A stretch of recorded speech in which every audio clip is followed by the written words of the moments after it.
Et coucou! Alors aujourd'hui je vais m'attaquer à la haie. Je vais bien la tailler, je vais bien la remettre droite avec le taille-haie. Parce que j'ai vu qu'il y avait des oiseaux qui commençaient à aller dedans. À partir du mois de mars on peut plus tailler parce que les oiseaux nidifient dedans. Donc là on est en février, je vais la tailler maintenant. Et au moins déjà elle va se densifier. Et après comme ça le jardin sera propre et j'aurai plus rien à faire dedans. Donc ce que je vais faire, c'est toutes les jeunes pousses comme ça. Je vais les tailler à peu près par là. Je vais enlever la tête. Je vais les tailler par là pour que ce qu'il y a à l'intérieur des feuilles,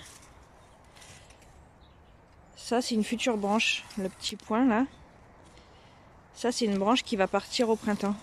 Donc à chaque fois à l'aisselle des feuilles, il y a tout ça et ça va se densifier. Quand on coupe la tête, ça se densifie plus bas en fait. Donc ça c'est toutes les pousses de l'année dernière. Je vais tout couper pour que ça se densifie parce que moi mon but là c'est de la densifier pour qu'elle continue à pousser, elle est encore jeune. Au bout là-bas je l'ai plantée après donc elle est à pousser, ici elle fait à peu près ma taille. J'ai pas pu tout planter d'un coup donc du coup elle a pas la même taille partout mais c'est pas grave. Ça pousse au fur et à mesure. Hein. Sans une haie ça coûte quand même cher les plants et moi j'avais pas les moyens de tout planter d'un coup. Donc ici par exemple ils sont tout petits. Et là on voit bien de l'année dernière, j'ai coupé ici la tête de cette branche et ça a fait un départ là, un départ là, un départ là. Enfin à chaque fois qu'il y avait une feuille ça avait fait un départ là. Et au fur et à mesure ça fait des branches en plus. Ça se densifie et la haie devient de plus en plus grosse. Tout ce qui est ici par terre je peux les faire au tailler manuel. Mais tout ce qui est gros j'ai le électrique. Ça va beaucoup plus vite. Celui-là il s'est bien densifié l'année dernière. Donc là cette branche que j'ai coupée. Après là on voit la branche de l'année dernière parce qu'elle a bruni. Le bois il est devenu brun. Donc l'année dernière je l'ai coupée là. Ça a fait une tige en plus au-dessus, une tige sur le côté, une tige de ce côté-là. Et au fur et à mesure ça se densifie comme ça. Donc je vais faire toute ma haie. En plus cette haie elle sert aux poules l'été, elle se réfugie dessous quand il fait trop chaud. Celui-là je vais le retailler. Celui-là il est assez chaud au soleil, c'est le dernier de la rangée. Je vais rabattre tout ce qui est mort. Ça c'est mort, donc je vais bien le rabattre. Et tout ce qui est encore un petit peu vert, je vais le tailler pour que ça se redensifie. Bon celui-là il a bien souffert, hein. C'est le dernier de la rangée. Il était plein sud. Donc là aujourd'hui on va faire ça.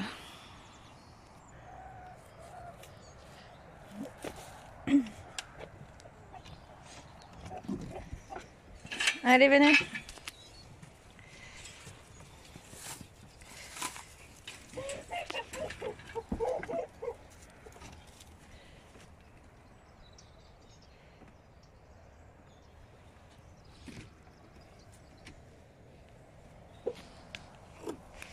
Qu'est-ce que tu fais là toi? Allez vas-y, saute.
Bon, en passant derrière la haie, je trouvais plus mon fil et évidemment ben, je l'ai sectionné. Donc les plombs de la maison ont sauté. On va le réparer parce que du coup là je peux pas avancer. Donc première étape, aller récupérer la prise. On débranche toujours quelque chose d'électrique qu'on répare. Donc j'ai été chercher la prise, j'ai remis les plombs de la maison et maintenant ça on va le couper. De toute façon il est sectionné.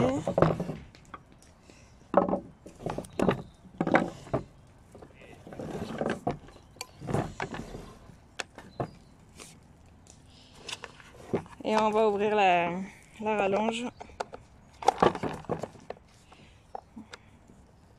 Bon, j'aurais perdu 1 mètre, mais bon, c'est pas grave, tant pis.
Voilà, c'est préparé.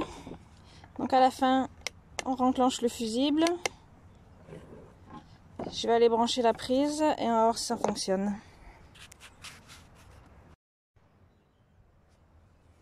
Voilà, je l'ai rebranché.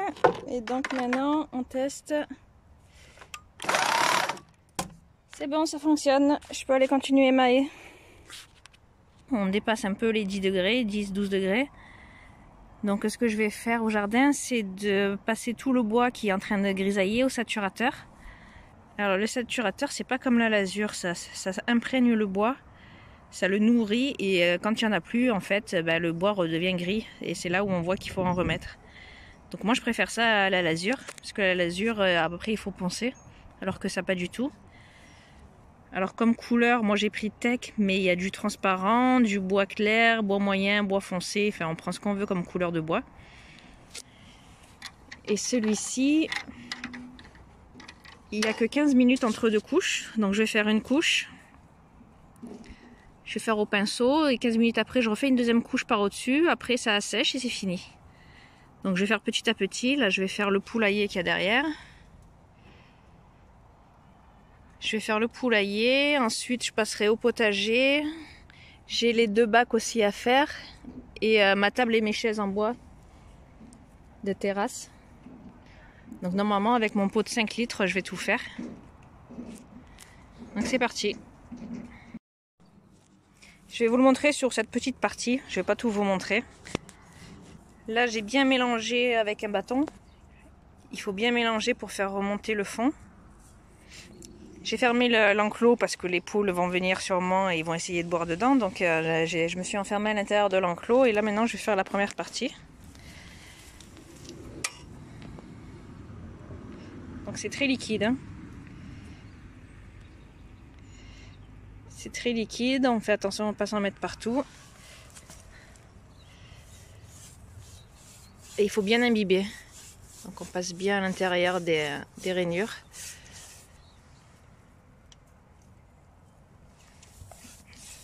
Voilà, on passe bien à l'intérieur des rainures et on imbibe le bois. Donc je vais faire cette partie et un quart d'heure plus tard, je reviendrai faire la deuxième partie sans attendre que ça sèche. Et je vais avancer dans le jardin petit à petit au fur et à mesure. Comme ça, quand j'arriverai au printemps, tout le jardin sera traité. Donc ça, je l'ai fait il y a 3 ans. Donc tous les 3 ans à peu près, il faudrait le faire. De toute façon, on le voit, le bois il commence à redevenir gris. Quand le bois redevient gris, c'est qu'il faut le retraiter. Bon, cette vis là, il faudra que je l'enlève.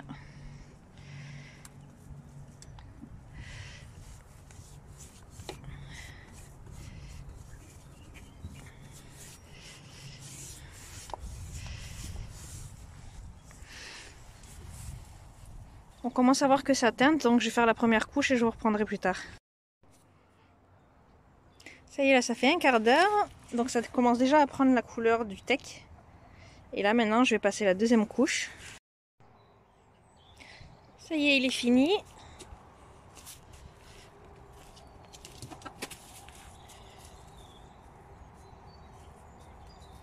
Je vais sûrement remettre un deuxième petit coup, parce qu'on voit quand même toujours un peu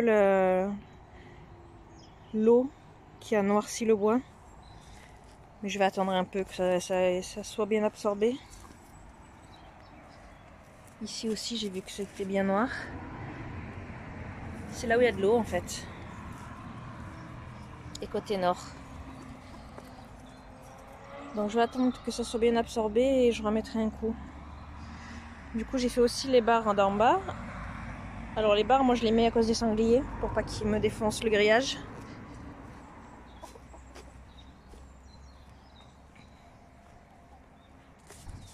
Donc voilà, ça c'est fait.